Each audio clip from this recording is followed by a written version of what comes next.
carros, aviões, smartphones, internet, exploração espacial e medicina.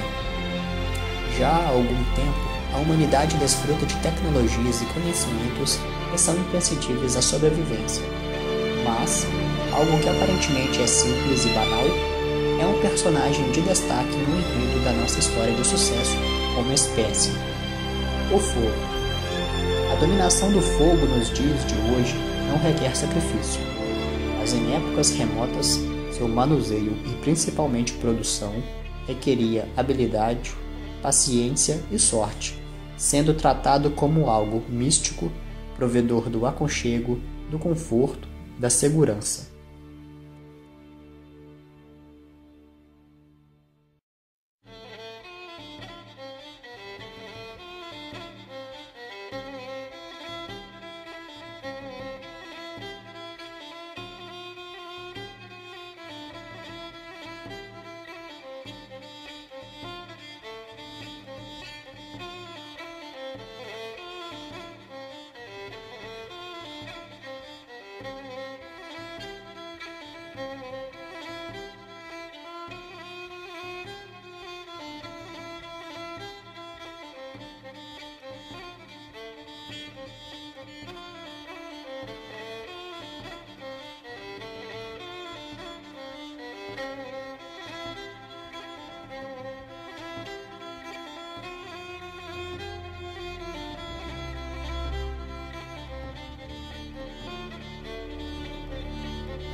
Há centenas de milhares de anos, nas noites frias de inverno, a escuridão era um grande inimigo.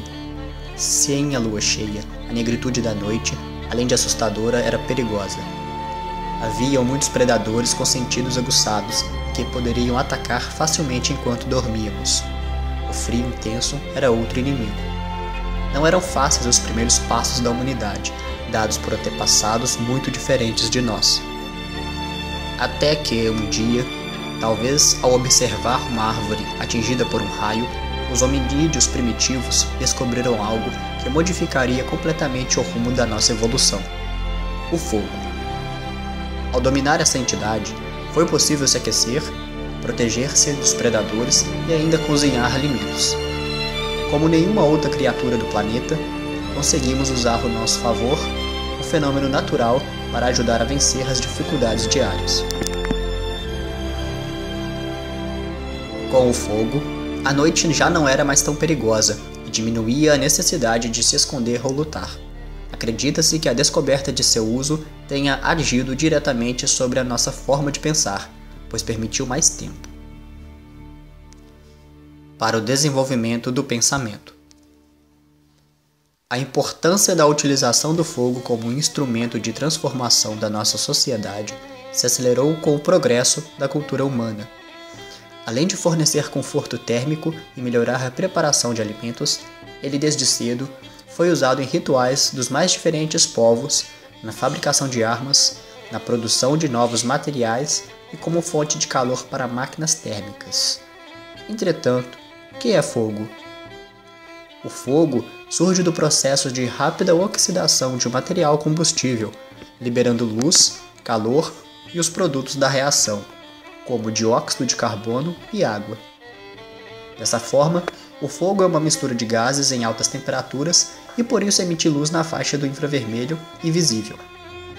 Para certas faixas de temperatura, os gases ficam totalmente ionizados. Isso ocorre porque os elétrons são arrancados dos átomos que os compõem, levando-os então ao estado de plasma.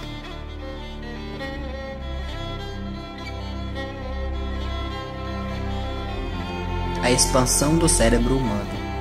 Entre os grandes primatas, parece haver uma oposição entre o desenvolvimento corporal e o cerebral. Os gorilas são os maiores primatas do mundo. O macho da espécie pode ser até 3 vezes maior do que um homem.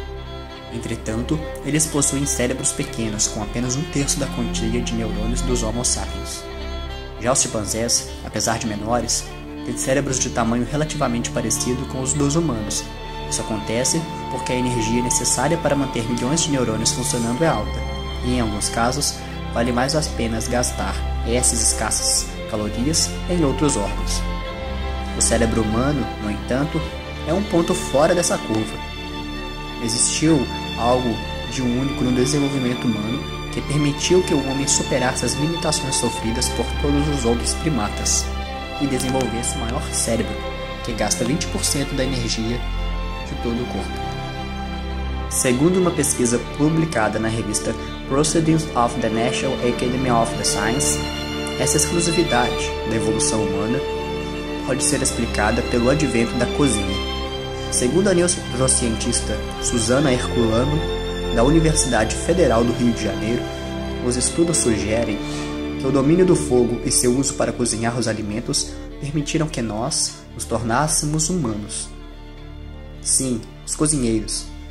Para descobrir o que diferenciava os humanos dos outros primatas, a cientista comparou a dieta de todas as espécies com sua necessidade diária de calorias. Segundo a pesquisadora, um gorila, por exemplo, precisa se alimentar durante 8 horas e meia para manter seu corpo e cérebro funcionando. Nesse caso, desenvolver um cérebro maior estava fora de cogitação. Os chimpanzés também se alimentam por um longo período, cerca de 7 horas, mas conseguiram desenvolver um cérebro relativamente maior por terem um corpo menor. Com os dados, a pesquisadora conseguiu explicar a existência de 2 linhagens de primatas: os grandes, de cérebro pequeno, e os pequenos, de cérebro relativamente grande. Mas ainda assim, não conseguiu explicar o desenvolvimento do cérebro humano.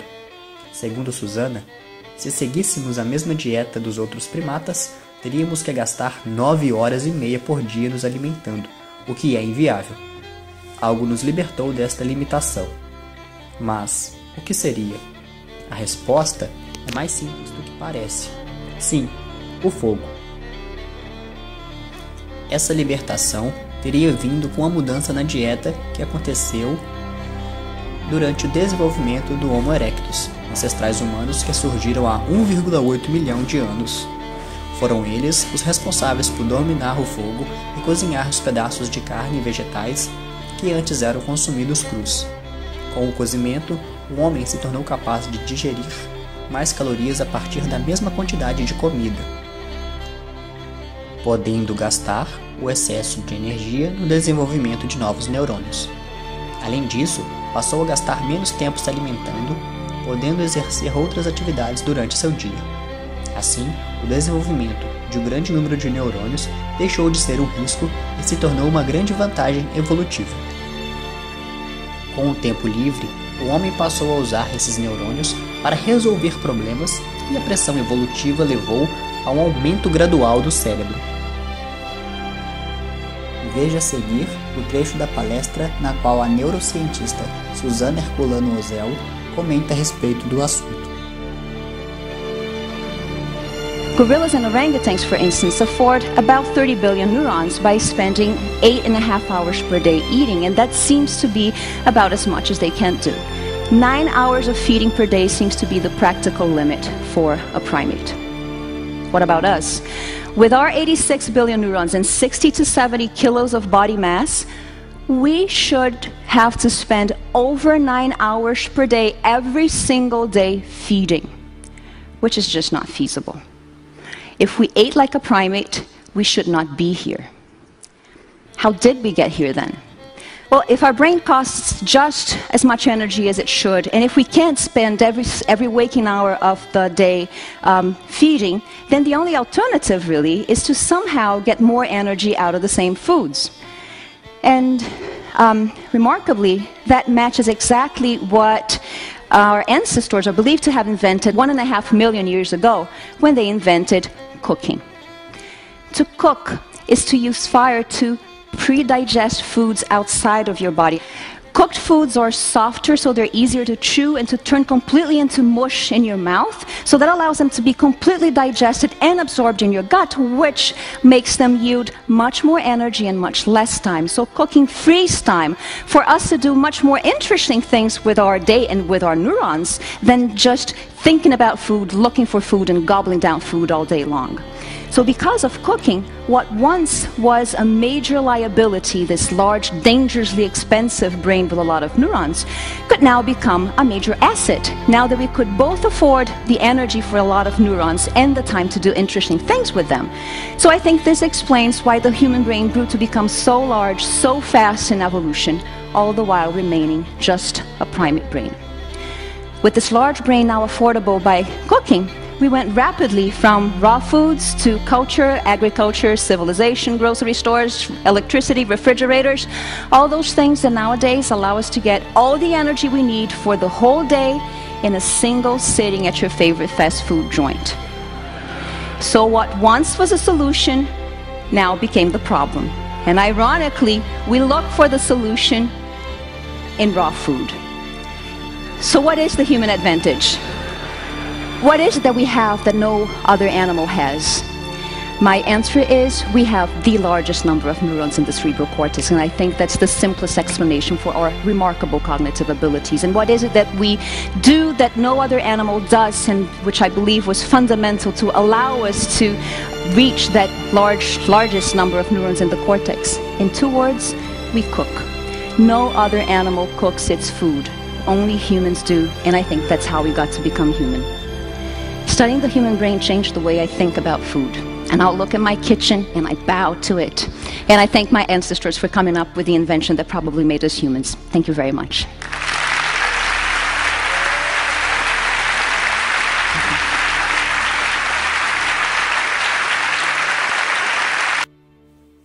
Além de ser, desde os primórdios da humanidade, uma ferramenta de sobrevivência e desenvolvimento tão substancial, quem diria que algo tão simples e antigo como o fogo fosse fazer parte de um estudo tão atual e avançado na área da neurociência, na tentativa de responder a um dos mais intrigantes enigmas: o que nos torna diferente dos outros animais? Podemos estender esse pensamento e enxergar que nossa ciência, tecnologia e sociedade está enraizada em muito do que nossos antepassados faziam e nos deixaram como legado. Espero que esse trabalho tenha sido informativo e divertido. Obrigado por assistir.